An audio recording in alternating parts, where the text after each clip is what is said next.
Kababayan, tuloy tayo sa ating kwentuhan na. Pero good morning, good afternoon, good evening po sa inyo lahat. Maraming pong salamat sa inyong patuloy na pagsuporta sa ating channel. Please don't forget to subscribe. Okay, dito po sa Coach Jared Live YouTube channel, pa-follow po ang ating Facebook page, ang Pinasabat with Coach Jared. And of course, yung ating tambayan ng mga kocheros para sa inyo yun. That's the group page. Okay? And kita-kita po tayo sa sa mga pages na yan. Okay? Game! Bago natin puntahan itong kay Sara Duterte, dito muna tayo balikan muna natin si Alan Peter Cayetano. Kasi mga kababayan, tulad na nga na nabanggit ko kanina, si Alan Peter Cayetano naguhugas kamay. Oo. Pero napaamin na siya mga kababayan. Napaamin na si Alan Peter Cayetano. Oo. Napaamin na siya. Anong inamin niya? Inamin niya mga kababayan na pinatakas niya si Bato. Pinatakas niya si Bato. Yun ang inamin niya ngayon sa kanyang press briefing. Yan o. Yan yung sinabi niya sa press briefing niya, guys. Ayan. If I was in his shoes, I will escape when it's least expected. But again, mali yung word na escape. O, yun pala eh. Hindi ako masyado nakafocus dito sa ilalim eh. Dito ako nakafocus. If I was in his shoes, I will escape when it is least expected. Yeah. Baka nga kasi ganyan sa kanya galing yung idea, guys. Kung siya raw ang nasa posisyon ni Bato de la Rosa, tatakas din daw siya. Kriminal, di ba?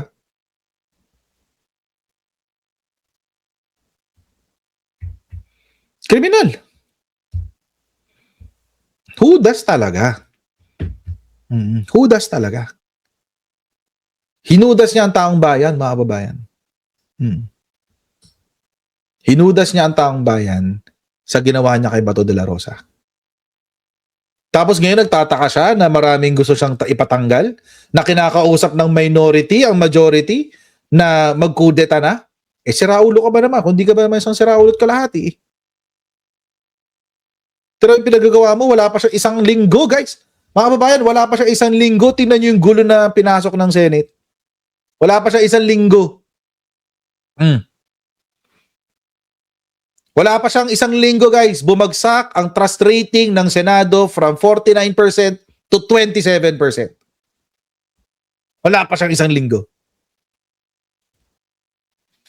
Pero siya kawalang kwenta, guys. Pero siya kawalang kwenta.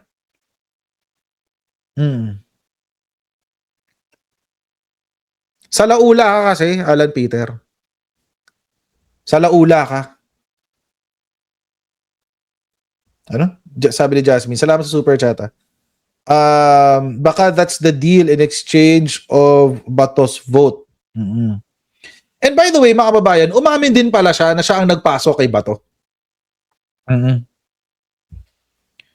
Siya daw ang nagpasok kay Bato de la Rosa. Di ba naalala nyo, sabi ko, nung una sinabi na si Pia Cayetano. Hindi pala si Pia Cayetano. Si Alan Peter daw ang nagpasok. Inamin din niya kasi nagkabistuhan sa Senate, nagsalita yung kapatid niya, iniintriga daw siya ng mainstream media, iniintriga daw siya ng mga vlogger na siya raw ang nagpapasok, siya raw ang nagpuslit kay Bato de la Rosa sa Senado. Napilitan ngayong umamin to. Napilitang umamin tong animal na to. Napilitan siyang umamin, siya daw ang nagpasok kay Bato de la Rosa. Para tanggalin si Tito Soto. So siya ang nagpasok, ngayon nagkagulo, hindi niya siguro naisip na aabot sa ganitong level ang gulo. Gusto niya ngayon isalba ang sarili niya. So anong sinabi niya ngayon? Pinalayas niya. Bahala ka. Lumayas ka. Pero, bibigyan kita ng paraan para makatakas ka ng hindi ka nahuhuli.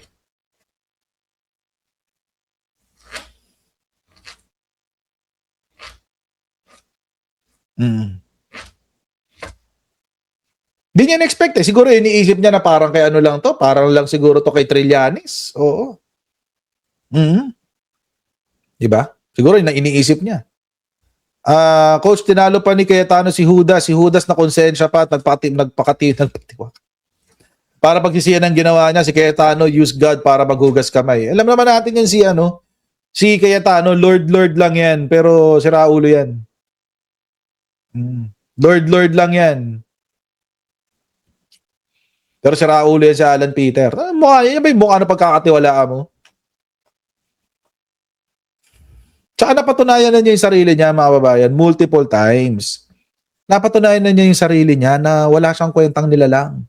Sabi ko nga sa inyo insulto sa mga bulate, yung tawagin yung bulate si Alan Peter Cayetano. Insulto yun sa mga bulate. Niwala kayo. Nagagalit sa inyo mga bulate.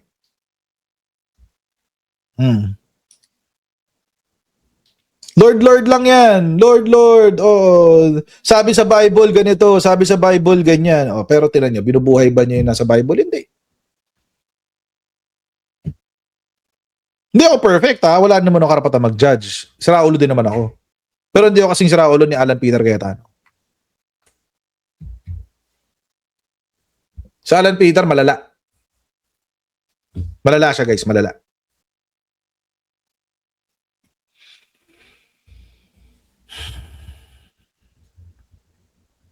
Di ba? Kasi alam nyo mga kababayan, eto kasi may pagkakamali rin naman si Melvin Matibag.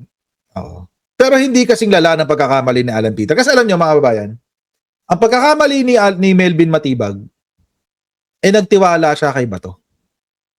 Kay Alan Peter. Yun ang pagkakamali niya. Nagtiwala siya kay Alan Peter. Which is, actually, mga kababayan, wala namang doon. Wala namang, tawag dito. Wala namang masama doon sa nagtiwala siya kay Alan Peter. Oo. Parang lang yan Parang nagtiwala ka sa ex mo, akala mo mahal ka niya pero hindi pala. Yun. Oo. Ganun. Nabola. Diba? Nagtiwala siya kay Alan Peter na si Alan Peter Cayetano may isang salita. Pero alam naman nating lahat mga babayan, si Alan Peter Cayetano walang isang salita yan. Baka lang nakakalimutan ni Attorney Melvin Matibag yung nangyari kay Lord Alan Velasco. Diba?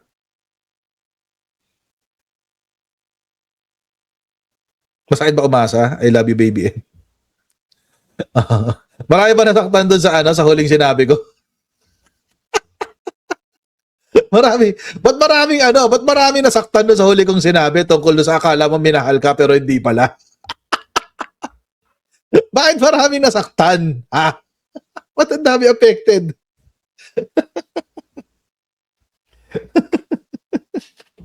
Hindi naman tungkol sa inyo yun Ba't affected kayo?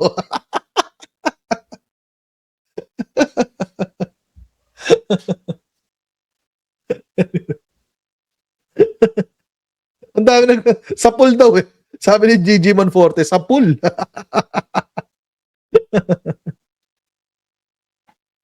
Hugot Sabi Trexie, may hugot daw. Kasi totoo yan, sabi ni Regina. Kasi totoo yan. Sorry na agad. Di naman tungkol sa inyo yun Oo. Balik tayo Melvin Matibag. Si Ajaman, naka-move on Nasaktan ka ba ulit? Sorry naman. Okay, anyway, going back. Si Miss Marie. Inaano ka ba, coach? Si Miss Marie. Inaano ka ba?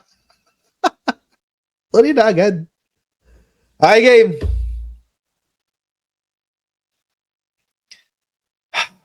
Going back. Siguro nakalimutan ni Melvin Matibag na na at one point in Alan Peter's career sinubukan niyang balljackin si Lord Alan Velasco. Diba? Doon sa pagiging Senate sa speaker, Senate speaker. So pagiging speaker ng House.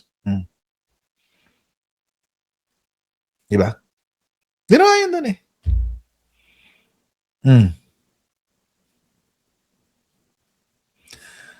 Baka hindi, siguro hindi rin alam ni Melvin Matibag kung ano yung ginawa ni Alan Peter kay Loren Legarda. Oo. Narinig yun na ba yung chismis na yun? Na umaasa daw si Loren Legarda na siya ang gagawing Senate President. Tapos, ang ninominate for Senate President biglang si Alan Peter. Kaya nila napatawid si Loren Legarda. Kasi akala ni Loren Legarda siya ang gagawing Senate President. Kaya nila napatawid. Pansinin niyo mga kababayan, di ba nagbotohan muna sila na i-declare vacant lahat? Di ba yun muna ang nangyari? I-declare muna na vacant lahat ng leadership seats ng Senate, including the Senate President. Botohan. Boto si Legarda. O sige, declare vacant. Declare vacant. Yan. O di, wala na. Botohan na ng President, Senate President. Akala daw ni Loren Legarda, according sa chismis na nakuha ko, akala daw ni Loren Legarda, siya ang ipapain na Senate President. Ay, hindi pala. Si Alan Peter. Wala na. Napasubo na si Loren. Wala na. Tapos mga kababayan, meron akong nabasang chismis. Bagong chismis to, guys. Hindi tungkol kay Loren to, hindi tungkol kay Loren. Pero may maliit na grupo sa minority at ilang may mga maliit na grupo ng mga senador, gano'n na lang para na gustong tumawid dahil sa nangyari kay Bato. Gusto nilang tumawid. Hindi nila in-expect na magiging ganito kagulo.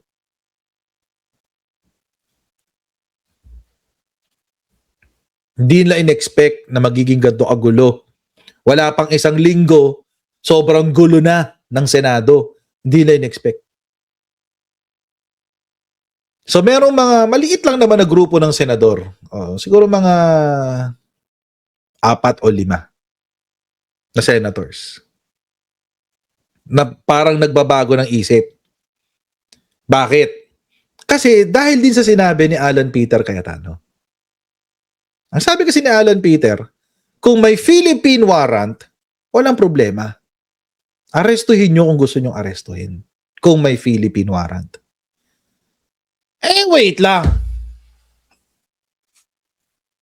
Wait lang. Dalawang bilyar may kaso sa SEC. Insider trading. Kulong yun. Insider trading. May kulong yun, guys. Tatlong kasama sa flood control. Doon pa lang 5 na yata. Doon pa lang 5 na. So ngayon, mga kababayan, pag naglabas ng warrant ang Sandigan Bayan, paano na? Philippine warrant yun. Okay pa ba kayo dyan? Komportable pa rin ba kayo? Komportable pa rin kayo?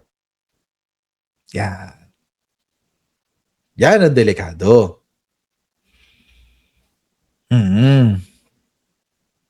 So kinakabahan sila ngayon. Yung may mga kaso sa Pilipinas na posibleng magkaroon ng Philippine warrant. Kinakabahan sila ngayon. Yun yung sinasabi ni Alan Peter Cayetano na tinetreaten daw sila. Kasi di ba nga merong chismis na meron daw bagong kudeta, di ba? Yung sabi may bago daw kudeta. May tinetreaten daw. Pinagbabantaan daw ang mga senador na sila daw ay kakasuhan. Ang dami nilang, Diyos ko.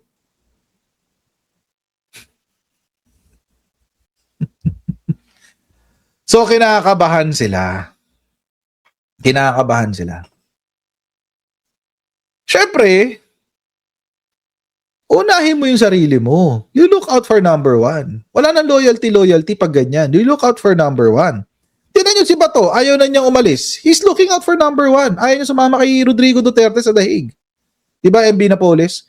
So, pwedeng kasuhan si Alan Peter Cayetano. Pwede, obstruction. Pero hintay muna natin decision ng Supreme Court. Kailangan muna sabihin ng Supreme Court na yung warrant of arrest ng ICC is a valid warrant and executable anytime within the Philippine territory. Lalong-lalo na mga kababayan sa mga crimes against humanity cases wherein the Philippines was still a member of the ICC, of the Rome Statute. Alam nyo mga kababayan, this is one of the things I'm hoping PBBM will do. Ibalik tayo sa ICC. No joke. I think yan ang pinakamalala na damage na ginawa ni Rodrigo Duterte sa Pilipinas. Yung inalis tayo sa ICC. Noong una, pabor pa ako dyan noong una-una. Kaso ngayon nakikita ako how it unfolds. Paano pag magkaroon uli ng Rodrigo Duterte? O yung taong katulad niya? Di ba? Obviously, we need something that will prevent the same kind of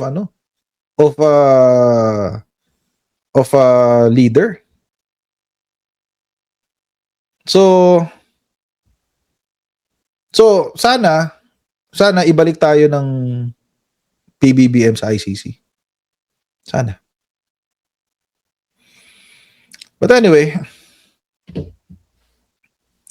going back.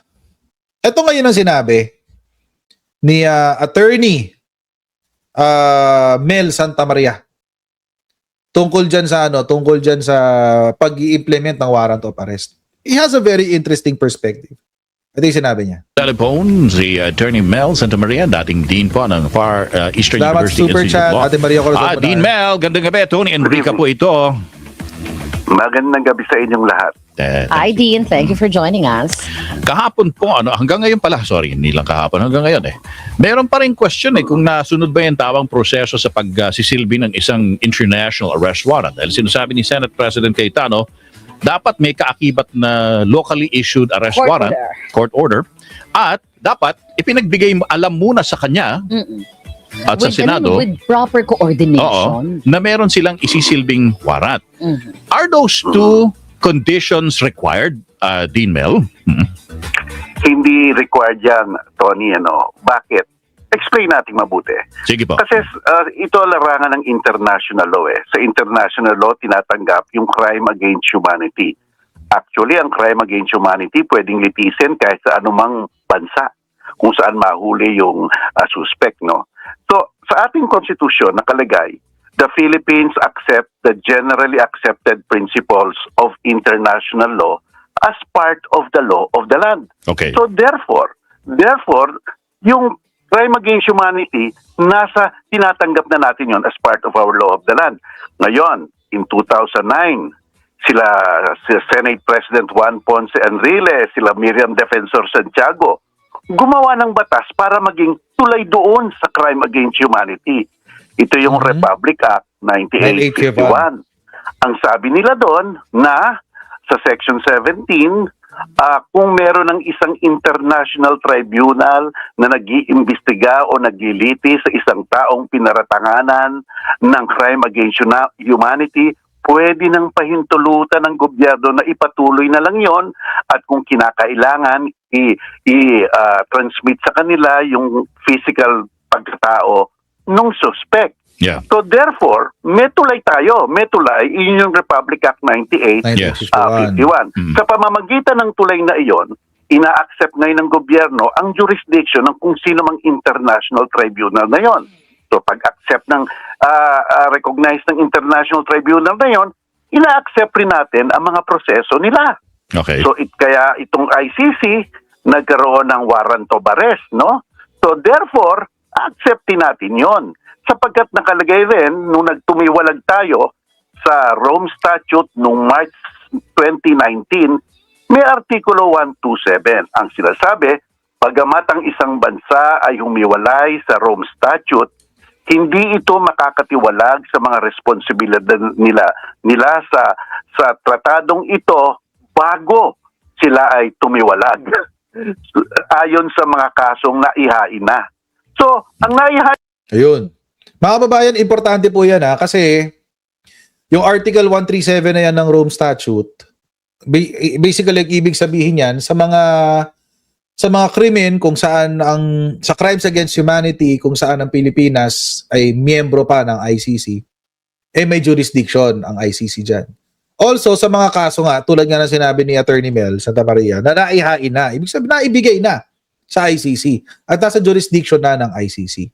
Ulitin lang ko natin para lang sa pagkakaintindihan ng lahat, ang jurisdiction po ay isang napakagandang salita na ang ibig lamang sabihin ay kapangyarihan sa Tagalog.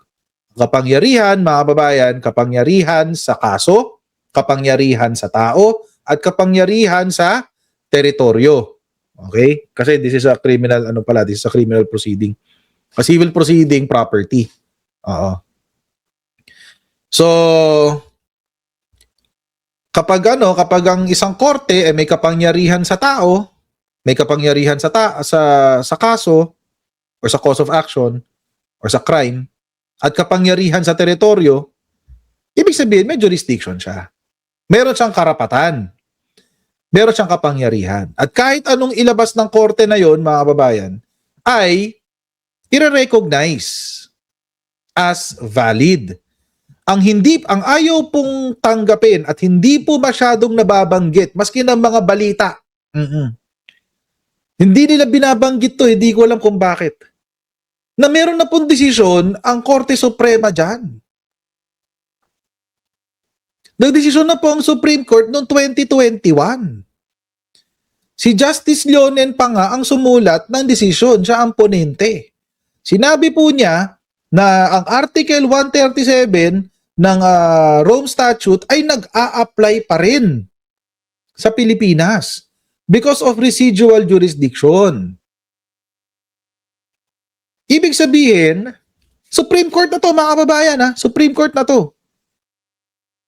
So, at ito nga, again, hindi ho ito na masyadong napag-uusapan, hindi napagkukwentuhan. Lagi tayo nakatutok sa RA 9851. Pero dalawa ho kasi ang nilabas meron na ho tayong RA 9851 at saka meron pa tayong decision ng Korte Suprema. Obligado po ang Pilipinas. According to the Supreme Court, the Philippines is obligated to cooperate with the ICC. Obligated. Obligasyon ng Pilipinas.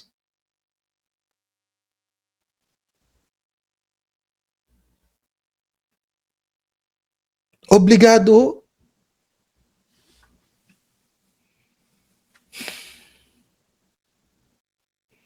Sa Supreme Court decision na ho yan, mga kababayan, parte na yan ng ating law of the land. Jurisprudence na yan. Wisdom of the court na yan, guys. Kasi ipinipilit ni Alan Peter Cayetano na kailangan ng local warrant. No. Meron tayong RA 9851 at meron din ho tayong decision ng Korte Suprema noong 2021. Meron pa tayong konstitusyon. So, ano pinagsasabi ni Alan Peter Cayetano? Anong pinagsasabi ng mga DDS dyan, nakakatawa pa dyan, pati mga DDS lawyers na ikisabay. Nakakalimutan yata ng mga DDS lawyers na kasama po sa kanilang pangako, kanilang oath, ay ituturo nila ang tamang pag-i-interpret sa batas. Hindi yung gagamitin nila yung batas para isulong yung kanilang sariling agenda.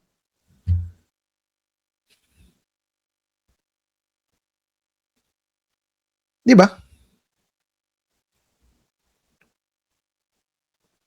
At nakakatawa Diyos ko, tuloy natin. ihain na kaso noon yung kay Duterte. Opo. Ayan. So Kasi therefore, binanggit. nakikita natin sa ICC, ang hangganan nila March 2019 lang. So yung mga proseso before that, meron tayong residual obligation na tumulong sa ICC. Yes. Kaya ito na yung warrant of arrest. Yes. So ang tanong, kailangan pa ba tayong pumunta sa local court para kumuha pa ng isa? Hindi na kailangan. Sapagkat nire-recognize na natin yon. So iyon, kaya yung sinasabing dapat kumuha sa local court. Opo. Redundancy lang yon. Hindi na kailangan yan. Redundancy. Okay, ngayon, so sinagot niyo yung isang punto ni Senator Cayetano. Pangalawang punto niya, bakit hindi mo na pinakita sa amin yung warrant of arrest? Para sana nagkaroon ng proper coordination. Dahil hindi namin nakita yon, hindi namin pwedeng ipasilbi yon kay Senator Bato. Ano sagot niyo? Alam mo ba, kahit nasa ating rules of court, sa pagdadakip ng isang tao, hindi man dandong pakita muna ang warrant of arrest. Sapagkat baka pumiglas baka umalis baka matakot. Diba? So ang sinasabi ng Korte ng ating rules of court, pwede mong dakipin.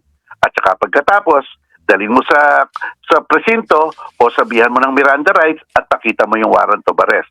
So, yun yung binasa ko kanina.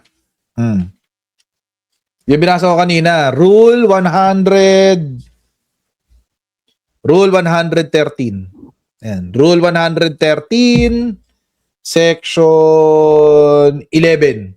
Kayo na lang maghanap. Rule 113, Section 11.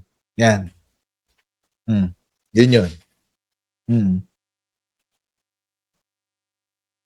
Kayo na lang maghanap. Ulitin, rules of type nyo sa Google, Rules of Court, Rule 113, Section 11. Yun yung sinasabi ni Attorney Mel Santamaria. So therefore, para hindi chicken and egg to, may pahintulot ang ating rules of court kung sa atin nangyari na after the arrest, pwede mong pakita. So, kung tutugma mo yan sa international, itong nangyari dito sa atin, pwede naman talaga. Ganito Pwede rin talaga. yan. Oops, sorry. Ganito rin yan, Tony. Okay. Sa ating rules of court, basta't nasa loob ng isang pribadong residensya at mag-i-issue ka ng warrant of arrest, yun, tutok-tuk ka muna. Kakat muna. Okay. Mag-i-issue kami ng isang warrant of arrest. Correct. Yun. Kung hindi sila tutugon, pwedeng mag-exert ng Force. reasonable force. Yes. Konti para makuha yung dinadakip. Okay. Maihahambing ba natin ito sa sitwasyon dito? Yung gusali, public place 'di ba?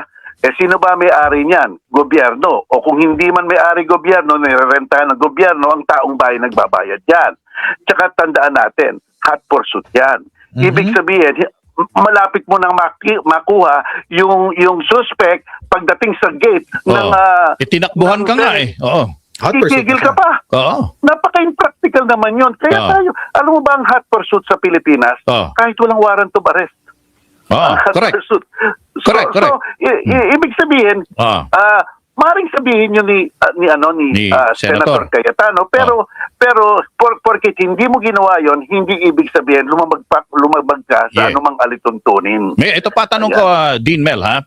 Sige, Tony. Ano yun? Meron ka nang ni-raise na valid point. Private residence, isisilbi yung warrant, kakato ka muna. Give notice, di ba, sa may-ari ng bahay na gusto mong pumasok. Pag hindi ka pinayagan, you can use reasonable force.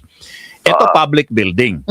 Meron bang karapatan yung opisyal na may opisina sa public building na yan para sabihin, teritoryo namin to, wala kayong jurisdiction dito, NBI, kasi kami ang merong hawak ng security dito, meron kaming sergeant at arms. Ano po ang sinasabi ng rules of court doon? Magandang punto yan. Tony. Wala namang sinasabing exactly ang rules of court yan. Pero titignan mo ang konteksto nun. Una, naghahanap ka ng isang suspect. Pangalawa, nakita mo na. Pangatlo, patungo sa public place. Kung ikaw ang alagad ng batas, para siguro tanga ka na kung hindi mo hahabulin yon, di ba? At pang-apat, kahit na pumasok doon, dapat alam ng mga gwardiya doon ang sitwasyon. Hindi naman black and white Dapat merong leeway ng konti para mahuli mo ang dapat hulihin. Diba? Hindi lahat ng intrusion mali. Kung may reasonable ground ka, lalo na hot pursuit, pwedeng payagan yun. Pwede. Mga yan, nasabi ng Senate President, ako ang magsasabi ko anong pwede o hinding gawin ng mga otoridad. Parang ngayon, and sorry to say, Dean Mela, because ako hindi naman abogado, meron ho bang tinatawag na obstruction of justice na maipaparatang sa senator na gumawa nito? At meron din ho bang paratang na aiding and abetting pag pinayagan mo ang isang wanted, dahil wanted siya Nakatakas. na ICC. Hindi ako nagsasabi nun, ICC nagsasabi nun. Pag pinayagan mo yung wanted na makatakas, may aiding and abetting din ho ba doon? Siyempre, aiding sa ating wika niyan, tumutulong. Tumutulong. Abetting, kinukonsinte. Di ba? So, tinutulungan at kinukonsinte. Ganito yan, ha? Sa ating lokal, meron tayong Presidential Decree 1829. O, valid pa yun. Yan ang obstruction of justice natin. Ano ang nakalagay dito? Sino mang tao knowingly and willfully obstruct, impede, frustrate, and delay the apprehension of a suspect, mananagot siya sa batas. Ang ano doon, ang kaparasuhan doon, naaabot yan ng 6 na taon sa kulong. Pasok na pasok si Alan Peter Cayetano, no? 6 na taon sa kulungan eh. Man. So dapat tignan ito. Itong angle na to, tignan ito. Kasi tignan natin. Alam ba natin merong isang taong suspect doon? Alam. Alam ba natin na may warrant of arrest? Alam. Alam ba natin na hinahabol at hinahanap ng mga alagad ng batas? Alam. So kung alam na yon, di ba sa ating departamento ng gobyerno, may executive, may legislative at may judiciary. Ang legislative gumagawa ng batas at nag-i-impeach. Ang executive ang nag-execute ng mga peace and order. So sa larangan ng peace and order, correct. domain nila iyon. Dapat nirespeto nila yon. But then Diba? again, Dean, Yun yung sinasabi natin kahapon, mga kababayan, na posibleng nagkaroon na tayo ng constitutional crisis. Kasi, nakialam ang legislative sa trabaho ng executive. Kaya posible na meron tayong ganon. And, actually, mga kababayan, I'm expecting, although nagsalita na si PBBM, pero I'm expecting na si PBBM would be more, mas maano siya, mas may oomph, ganun. Siguro alam niyo, mga kababayan, kung akong tatanungin, tatanggapin na, hindi naman siya ibabash eh. Ibabash lang siya ng mga DDS, for sure. Pero mas marami siya magiging kakampi kung magsasalita siya at sasabihin niya, I am ordering the immediate arrest of Bato de la Rosa.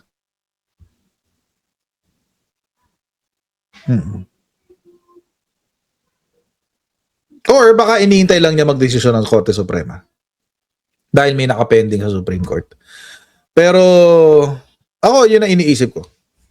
I think, baka iniintay lang niya yung decision ng Korte Suprema. And, meron pang 2 days. Meron pang 2 days. So, lumipas na isang araw ngayon. Meron pa bukas. Actually, feeling ko counted hanggang Saturday. So, Monday natin maririnig yung decision. Oo.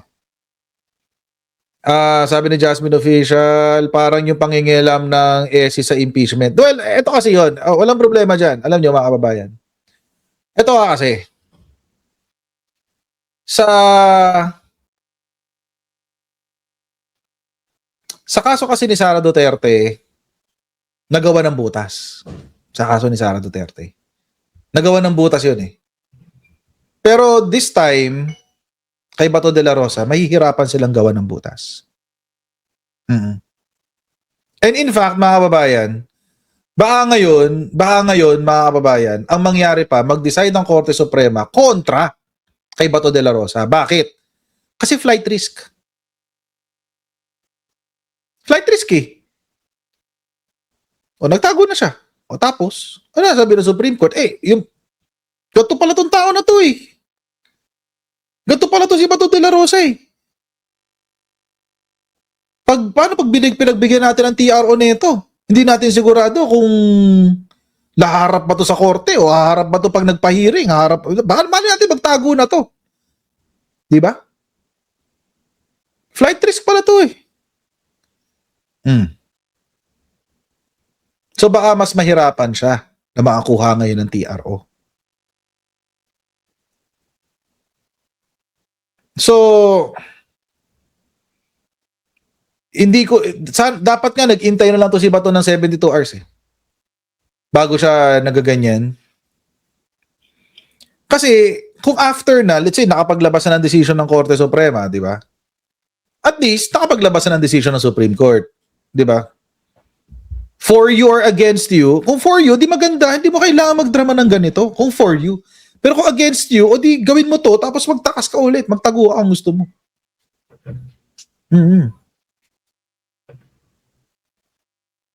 Pwede kay Bato ang whole departure order. Well, again, we need to get the decision of the Supreme Court.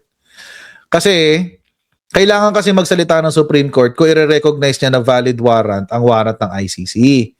Kung valid warrant yun, o di pwedeng humingi ng whole departure order kasi it will be recognized as an official court order. Ganun din, adyaman, sa pag-cancel ng passport. Ganun din. Kailangan kasi court yan. So, kailangan pa rin natin decision ng Supreme Court. Kailangan pa rin yan ng decision ng Korte Suprema. Kaya kailangan, kaya nga, nagtaka pa nga ako bakit ginawa pang 3 days ng Supreme Court Dapat binilisan nila. Dapat 24 hours lang. 24 to 48 hours, di ba? Kasi parang babasahin pa nila yon, magre-research pa sila, di ba? Tapos magsusulat pa sila ng ponensya nila. Tagal niyan. Tagal niyan. So, ngayon, na nakita ng Korte Suprema na flight risk si Bato, it won't be, I don't think they will be as lenient ngayon kay Bato de la Rosa. Dahil dyan. Wala. Kasalanan niya yan. Siguro kung nagpaka-good boy si Bato de la Rosa na nandun lang siya sa Senate for 3 days, so, di walang problema. Kaso, nagmanufacture sila ng pagtakas ni Bato de la Rosa So, yun lang. Good luck sa kanya. So, sana maging bumabor sa taong bayan yung desisyon ni Supreme Court. Sabihin nila na hindi naman siya detained dito sa amin. We are giving him the protective custody. We are not detaining him, meaning he is free to come and go as he pleases. Yun ang point of view nila. Okay. Diba? Pwede nila sabihin ng attorney Ang gandang, ayoko sabihin magandang punto. Maling punto yon.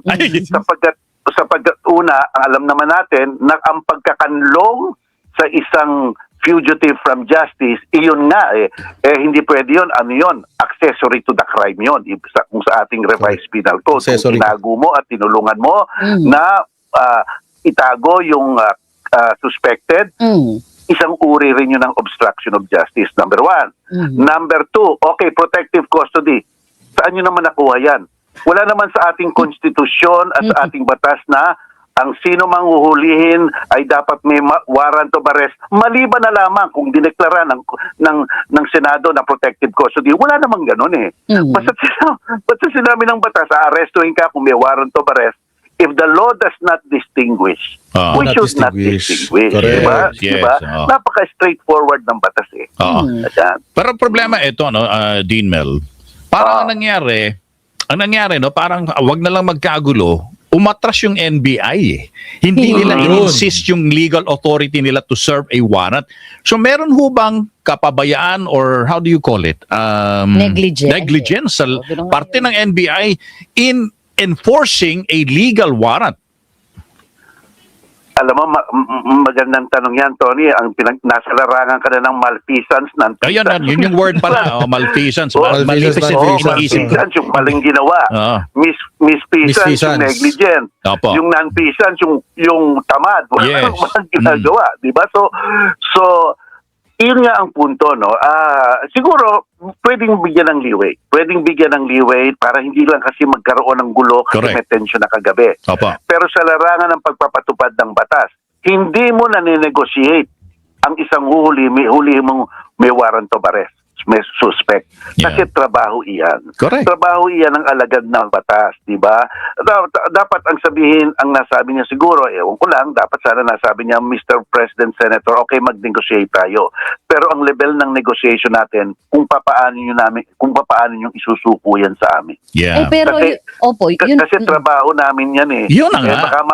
Baka non-peasants kami. Hindi na nila tinupad din trabaho nila dahil Well, kasi nga, he operated on the basis of trust. Malay ba niyang scammer yung kausap niya? Malay ba niyang Duterte supporter yung kausap niya at natural na sinungaling at natural na walang hiya? Di ba? Malay ba natin ganon? Di ba? Malay ba natin ganon? Na yung kausap ni Melvin Matibag ay si Alan Peter Cayetano na nuknukan ng sinungaling. God, God, Lord, Lord, pero di lang demonyo, di ba? Malay ba niya? I think he just operated on the basis of trust. Nirespeto lang niya yung Senado. That's about it.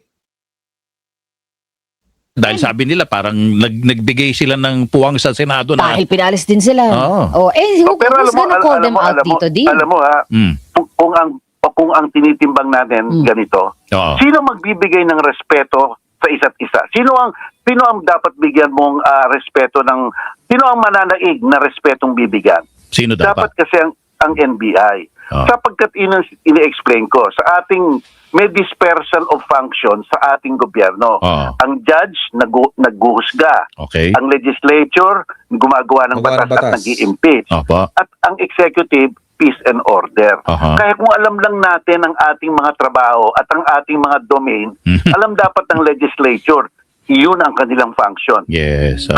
Kaya as between their function and our function na ngayon, wala naman tayong ginagawa. Dapat nating galanin yun. Opo. Diba dapat ganun lang naman eh. Sige. Dean Mel, medyo naubos ang oras natin pero off the air, sana at makakausap namin kayo. Okay. So, wait lang bago tayo patuloy. Shoutout muna tayo kay Albert Valenzuela. Ano? Kakita ka na ba ng bato na nag-iisip? Nagpanik yan kasi walang TRO. Kaya tumakas na agad. Wala nang isip-isip. Okay? Tapos sana man laban si Bato sa NBI. Sana man laban siya sa NBI. Para siya naman maka-experience ng extrajudicial something. Anyway. Ulitin lang natin mga kababayan, no? I think si Melvin Matibag just showed good faith. Nagpakita lang siya ng good faith kay Alan Peter Cayetano. Kaso nga lang, in-underestimate niya ang kawalanghyan ni Alan Peter Cayetano. In-underestimate niya ang katangahan ni Alan Peter Cayetano. Tapos, syempre, si John Vic Remulla, kahit pumunta siya doon, wala naman siyang ginawa. Tawa-tawa pa sila, di ba? Asan na ba yung picture ko na yun? May picture ako nun eh. Dito ba yung picture ko nun? Tropa-tropa eh. Di ba? Ganda-ganda ng picture nilang dalawa eh. Saan ba yun? Parang na-delete ko na yata. Ito. Wait. Saan na yun? Shucks. Yan. Wait, pakita ko ulit sa inyo ha. Tawa-tawa pa eh oh. Di ba? Yan ang magaling. Di ba, John Vic? Yan ang magaling. Di ba, John Vic? Ito yung nonfeasance. Hindi mo ginawa yung trabaho mo.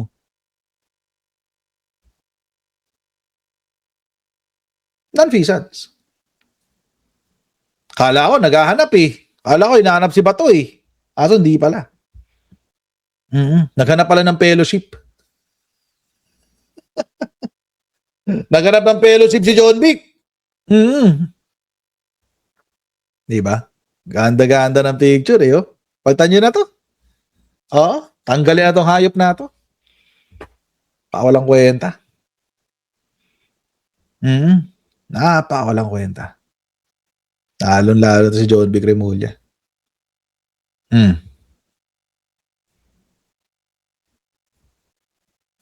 Kaya mga kababayan, hindi pwede malusutan to. Hindi basta-basta makakalusot dito si Alan Peter.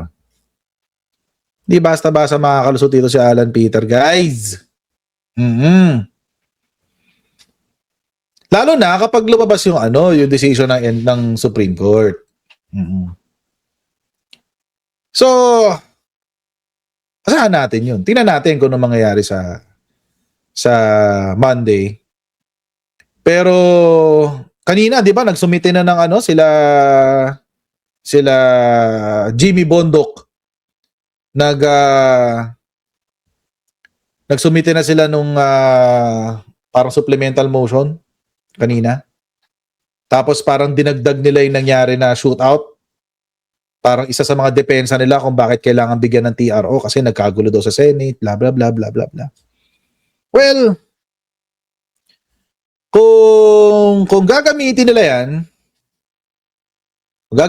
yan as depensa, edi dahil biglang nawala si Bato at siya ay lumipad sa ere, di ba? Lumipad yung bato lumipad yung bato, mukhang hindi na masyadong papainggan pa yun. Kasi mas siya flight risk Flight risk. Anong gagawin natin? So, abangan natin ang sasabihin ng Supreme Court sa Monday. Ano yan? Either Monday or Tuesday yan. Sigurado. Kasi kung 3 days lang, or kung di man, siguro latest Wednesday or Thursday next week. Yun ang at the latest. Yun ang magiging decision dyan. Sana wag nila patagalin. Kasi, di ba? Anyway, sana magkaroon ng sense yung magiging desisyon ng Korte Suprema.